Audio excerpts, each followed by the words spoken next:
Des détails choquants sont apparus sur ce qui a poussé Donald Trump à imposer des sanctions contre la Russie, ainsi que des précisions sur les raisons de cette décision.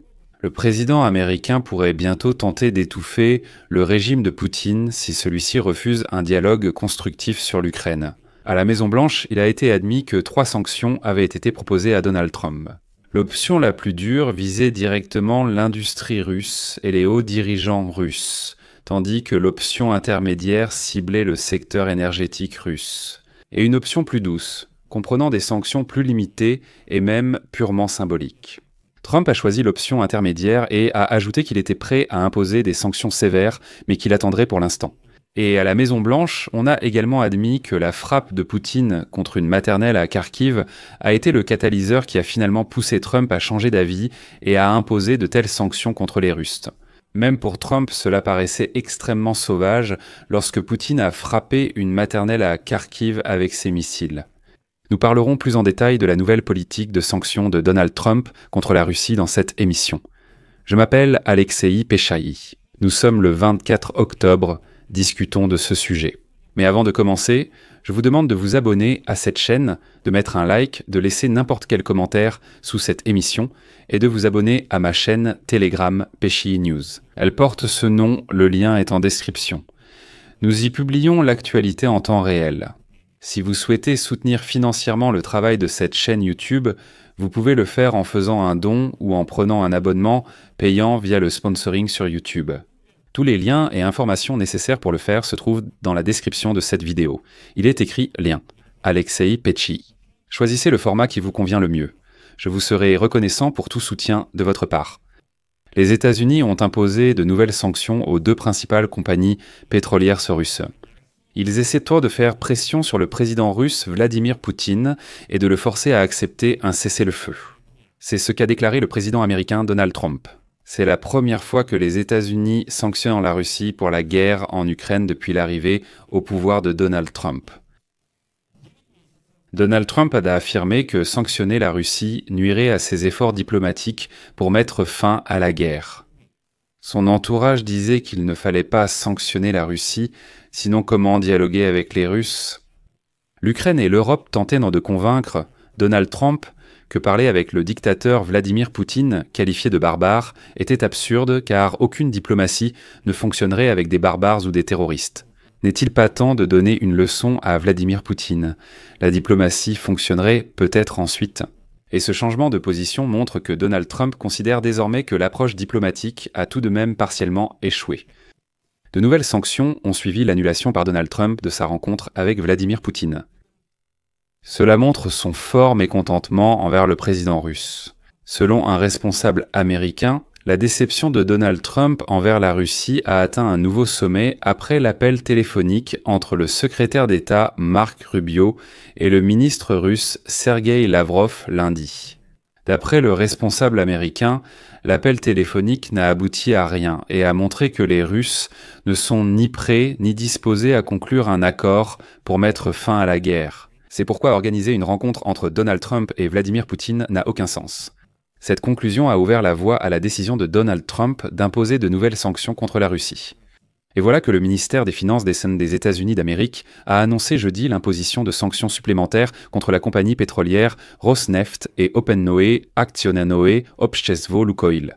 Les 2 entreprises sont spécialisées dans l'exploration, l'extraction, la production, le raffinage, le transport et la vente de pétrole, de gaz naturel et de produits pétroliers en Russie et à l'étranger.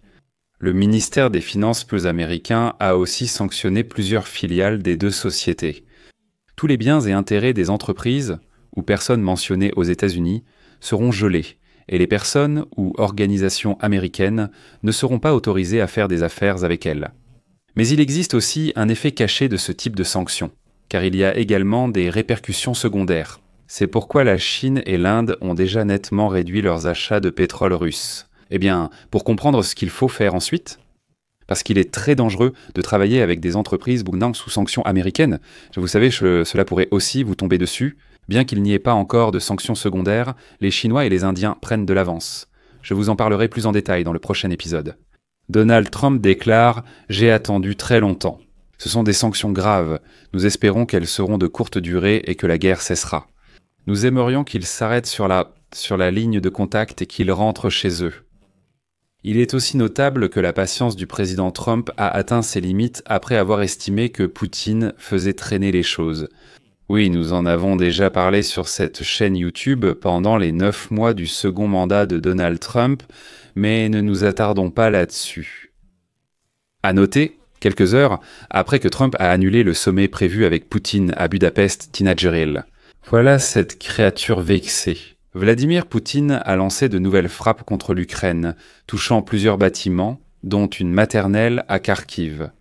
Donald Trump n'a pas commenté directement et publiquement les frappes, mais selon des représentants de l'administration, il a été indigné par une telle agression. Même dans les moments où, selon lui, il aurait soi-disant obtenu un nouveau progrès avec Poutine. Et comme l'a déclaré la Maison-Blanche, ça a été la goutte d'eau qui a fait déborder le vase, et Donald Trump a donné l'ordre d'imposer des sanctions.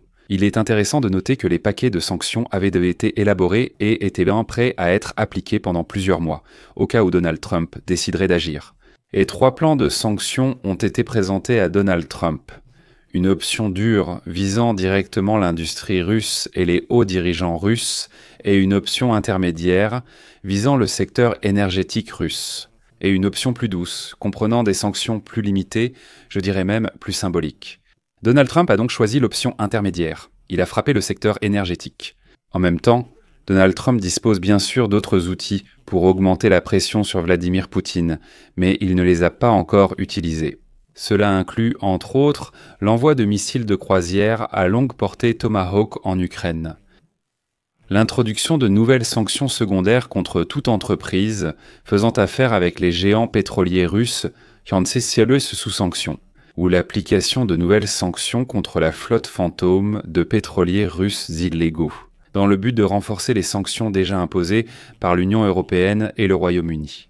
Donald Trump laisse des questions en suspens car il cherche encore un accord avec Vladimir Poutine, croyant en la diplomatie.